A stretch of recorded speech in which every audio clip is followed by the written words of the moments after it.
Friends, good evening and welcome back to the channel. Hope you people are doing absolutely super duper फटाफटी। आज है 21 फरवरी, happy वाला Sunday. Time हो रहा है 7:20 शाम। यस, आज शाम से मैं अपना व्लॉग स्टार्ट कर रही हूँ। इतने दिन से मैं अपना व्लॉगिंग स्टार्ट नहीं कर पाई थी। एक्चुअली अपना व्लॉगिंग नहीं कर पाई थी क्योंकि मेरी तबीयत आप सभी को पता है एज़ यूजुअल की ख़राब थी। और पता नहीं क्यों ख़राब है। I am a very strong women, but शायद स्ट्रॉन्ग वुमेन अभी वीक हो रही है। कोई बात नहीं, होता है। और यूएसजी मैंने कहा था आप लोगों से, मैं यूएसजी शेयर करूँगी क्या हुआ था क्या नहीं हुआ है, लेकिन अभी मैं नहीं शेयर करूँगी कि मुझे क्या हुआ है क्या नहीं हुआ है। फ़िलहाल तो डॉक्टर ने मुझे दिया है कंप्लीट बेड रेस्ट। तो आज शायद आप मुझे सोफ़ा पे बैठे हुए देख रहे हैं, इसके बाद आप मुझे सिर्फ बेड पे ही लेटे हुए देखोगे। पता नहीं कितने दूर तक ये चीज़ संभव होगा मेरे लिए करना, क्योंकि ये मेरे लिए बहुत बड़ा टास्क है कि bed rest, complete bed rest. जैसे कि मैं ऊपर रहती हूँ, सभी घर वाले नीचे रहते हैं।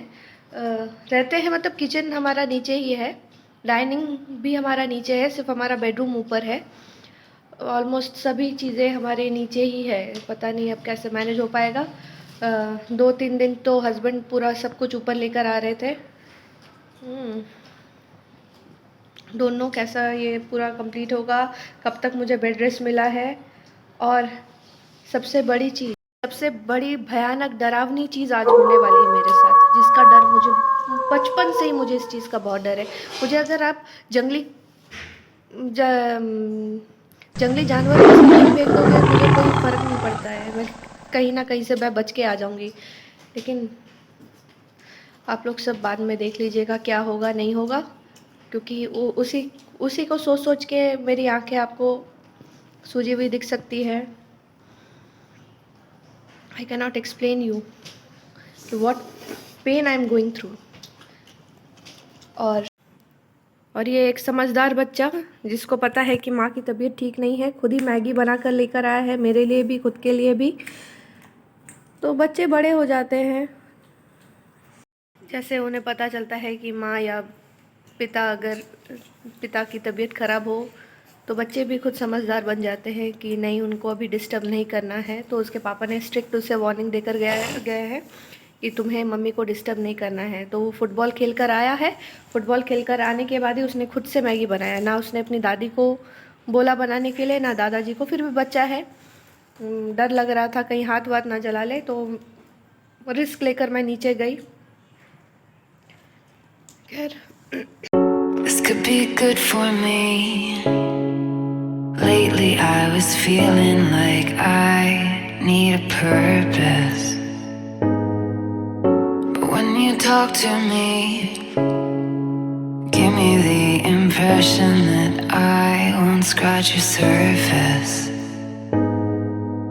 And I could walk for days searching for your praise, but is it even there to find? Is there a chance for me to learn your memories? Will I slowly lose my mind? Will I slowly lose my mind? Will I slowly lose my mind? Will I slowly lose my mind?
Friends, good morning.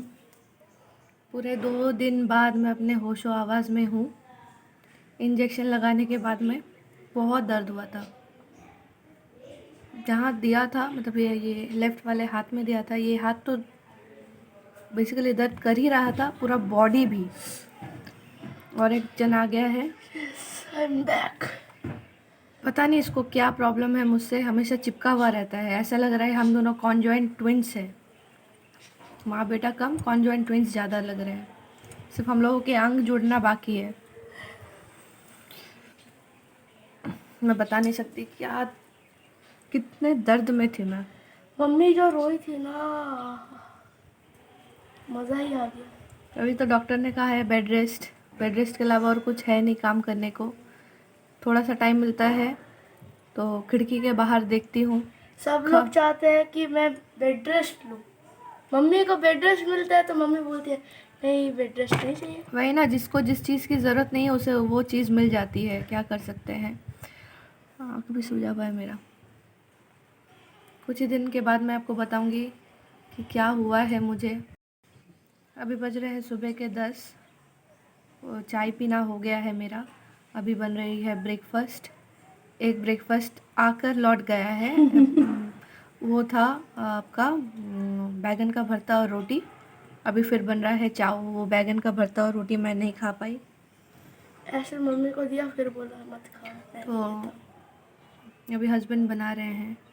अभी दिन ऐसे ही दिन महीने पार होंगे, पता नहीं कि कब तक मुझे बेड रेस्ट मिला है। कितना दिन हो गया है मैं नीचे नहीं गई। मैंने इंसानों को नहीं देखा, मैंने बाहर के डॉगीज़ को नहीं देखा।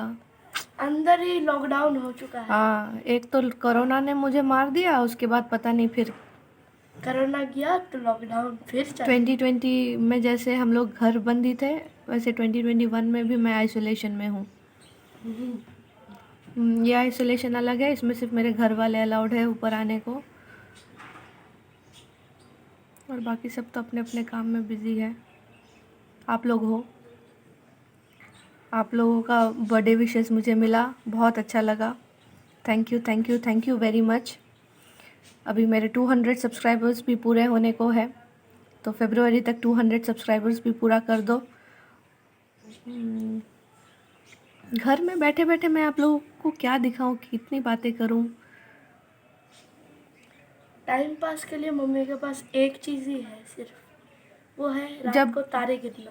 तारे भी मुझे नहीं दिखते हैं, क्योंकि ये खिड़की जब भी मैं खोलती हूँ ना, मच्छर एकदम एयरफोर्स के तरफ घुस जाते हैं। पता नहीं और कौन कौन से जानवर देखना बाकी है। यहाँ से मुझे दिख रहा है आम के पेड़ पर फूल आ गए हैं। फूल आ गए? हाँ, आम के पेड़ पर फूल आ गए हैं। नारियल के पेड़ पे नारियल है, वहाँ पे क्रिसमस ट्री है। फिर वो जो शिवली फूल बोलते हैं, पता नहीं मुझे क्या बोलते हैं हिंदी में, शिवली फूल जो है उसके पत्ते पीले हो गए हैं। हाँ, अगर एक नारियल पे मेरे सर पे गिरा। अभी ब्रेकफास्ट करूँगी, आपको दिखाती हूँ ब्रेकफास्ट आने के बाद। तो फ्रेंड्स, आ गया है मेरा ब्रेकफास्ट। मैगी और चाउमीन दोनों मिक्स्ड है। इसमें है कैबेज, ब्रोकली और red bell pepper, green capsicum, green bell pepper और भी बहुत कुछ है। तो अभी हेल्दी खाने को मिला है। तो ये है मेरा ब्रेकफास्ट, कुछ इस तरह का दिखता है। अभी ऐसे ही दिखता है क्योंकि मैं तो किचन में नहीं जा पा रही हूँ, तो मुझे सब कुछ ही दिखता है। खैर, और खाते खाते मैं आपसे शेयर करूँगी कि मेरा सबसे डरावना फोबिया मुझे किस चीज़ से ज़्यादा डर लगता है।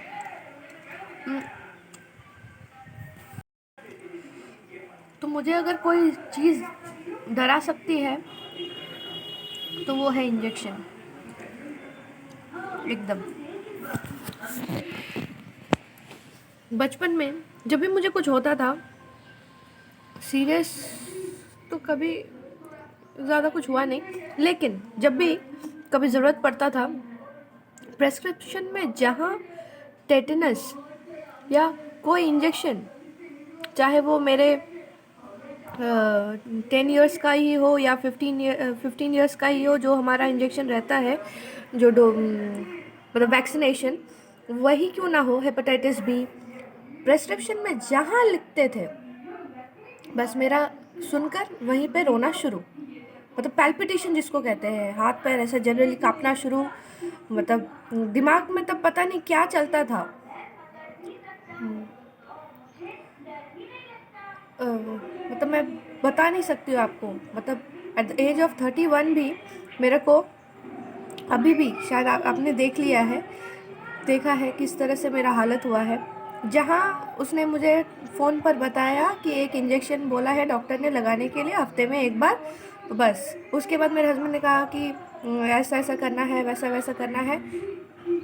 उसके बाद मजाल है कि मैं कुछ सुनूं, मैंने कहा तुम फ़ोन रखो, मेरे को बात करने का मन नहीं कर रहा है बस। उसके बाद से मेरा जो मूड ऑफ हुआ है, और डर अलग, सबसे ज़्यादा डर काम करता है। किसी को एक्सीडेंट हो या कुछ हो, मैं तुरंत जाती हूँ हेल्प करने के लिए, या कुछ भी हो, लेकिन वही अगर किसी को इंजेक्शन लगे, उसके पास अगर कोई ना हो, तो मैं भी नहीं रहूँगी। इंजेक्शन से मुझे बहुत डर लगता है, चाहे वो मेरे लिए हो या किसी और के लिए हो। इवन कि जब मेरे बेटे की एक बार वैक्सीनेशन थी, तो हर बार मम्मी ही लेकर जाती थी मेरे साथ। मम्मी के गोद में बिठाकर मैं बाहर चली जाती थी, क्योंकि उसका जो रोने का आवाज़ है मुझसे सहन नहीं होता। भले ही मैं अपने बेटे को कितना मारूं या डांटूं या कुछ भी करूं, वो मेरे सामने रोए, वो उसका मुझे प्रॉब्लम नहीं है, लेकिन वो इंजेक्शन से, बाप रे। एक बार वैक्सीनेशन के लिए गए थे, तो तब मेरे पापा का एक्सीडेंट हुआ था। उसके भी बहुत बड़ी स्टोरी है, मैं ज़रूर बताऊँगी मेरे बेटे की डिलीवरी के टाइम पर, उससे पहले ही हुआ था। तो मेरे हस्बैंड भी गए थे किसी काम से बाहर, मम्मी पापा को लेकर शायद कोलकाता गई थी, या कुछ काम था, शायद वो नहीं थी घर पर। तो मैं गई थी उसका वैक्सीनेशन करवाने के लिए। न्यू मदर हूँ, मुझे कैसे पता कि वैक्सीनेशन कैसे करवाना है, क्या करवाना है, नहीं करवाना है। मैंने कार्ड दिया वहाँ पे जमा, जिस हॉस्पिटल में हुआ था, तो सारे लोग मुझे जानते भी थे। मैंने उसको गोद में बिठाया, मैं बैठी, उसके बाद उसको मैंने गोद में बिठाया। इंजेक्शन के लिए उन्होंने सिरिंज वगैरह रेडी किया। बस जैसे ही मेरे बेटे के थाई को उन्होंने पकड़ा, जो इंजेक्शन दे रहे थे, 1 2 3, मेरा वहीं पे किस्सा ख़त्म। मुझे उसके बाद याद नहीं कि मेरे बेटे का वैक्सीनेशन हुआ भी है या नहीं। मैं बेहोश हो गई। तो जल्दी वो जिस रूम में हो रहा था, उसके बगल में ही गायनेकोलॉजिस्ट का रूम था, तो जल्दी से वो डॉक्टर को बुला के लाए। तो उन्होंने कहा, पानी वानी डाला कॉन्शियस में। जब मैं आई, पूछा क्या हुआ, मैंने कहा मेरे बेटे का वैक्सीनेशन हो गया। उन्होंने कहा हाँ हो गया, लेकिन तुम बेहोश क्यों हो गई, तुम्हारा प्रेशर वगैरह तो सब नॉर्मल है, क्या हुआ है। मैंने कहा देखिए ऐसी ऐसी बात है, इंजेक्शन से मुझे बहुत डर लगता है। तो जैसे ही मेरे बेटे को इंजेक्शन देने के लिए आए, वैसे ही मुझे पता नहीं, मैं एकदम all of a sudden blank out हो गई। मुझे उसके बाद पता नहीं क्या हुआ है, नहीं हुआ है। इस तरीके का लेवल का मेरा एक्सपीरियंस है इंजेक्शन का। किसी को भी लगे इंजेक्शन, बाप रे बाप, मैं कहीं पे भी, मेरा बेटा हालांकि अकेले जाकर इंजेक्शन लगवा कर आ जाता है, लेकिन मैं नहीं। मुझे इंजेक्शन लगवाने के लिए एक छोटा खाटा मोहल्ला भी हो तो भी ठीक है, सारे लोग मेरे आसपास रहेंगे तब मैं इंजेक्शन लगवाऊंगी। मुझे बहुत अच्छी तरह से याद है कि जब इंजेक्शन की बात आती थी, मेरी मम्मी कभी मुझे इंजेक्शन दिलवाने नहीं लेके जाती थी, वो काम मेरे पापा का ही रहता था। एंड ही वॉज सो, मतलब पेशेंटफुल, मैं क्या बताऊँ, इतना पेशेंस है अभी भी। जब भी मेरे को इंजेक्शन दिलवाना होता था ना, तो कोशिश करते थे कि मैं नॉर्मल रहूं, उसको पता ना चले कि इंजेक्शन लगने वाला है। उससे पहले जाके मेरे को बहुत सारा चॉकलेट वगैरह जो जो मुझे पसंद है वो खरीदवा के लेकर आते थे। जो डॉक्टर दिखाने के बाद का काम होता था वो पहले कर लेते थे। क्या क्या चाहिए तुम ले लो, जो लेना है तुम लो। पापा ने कभी मुझे आज तक मना नहीं किया कि ये मत लो वो मत लो, तो मैं ले लेती थी। उसके बाद जब इंजेक्शन की बारी आती थी, मारना पीटना तो दूर की बात, मैं मतलब पापा मुझे ऐसे कंधे पे लेते थे तो मुझे अच्छे से याद है, मैं कभी कभी काट भी देती थी। तो वही हैट्स ऑफ टू पेरेंट्स, अगर पेरेंट्स नहीं होते तो बच्चों का क्या होता। कम से कम ऐसे ऐसे ऐसे बच्चों के लिए पेशेंटफुल पेरेंट्स बहुत ज़रूरत है, इसीलिए ऐसे ऐसे माओ को भी अच्छे अच्छे बच्चे मिले। अगर मेरा भी बच्चा होता ना, शायद मैं पगला जाती। तो फ्रेंड्स, आज के लिए मैं अपनी व्लॉगिंग करती हूँ यहीं पर एंड। अगर आपको मेरा वीडियो किसी भी रीज़न से अच्छा लगे तो एक लाइक ज़रूर करें, चैनल को सब्सक्राइब करना बिल्कुल ना भूलें और शेयर कमेंट बिल्कुल करें, और कमेंट में ये ज़रूर बताएं कि आप में से कितने जनों को इंजेक्शन से डर लगता है। Till then take care, bye bye.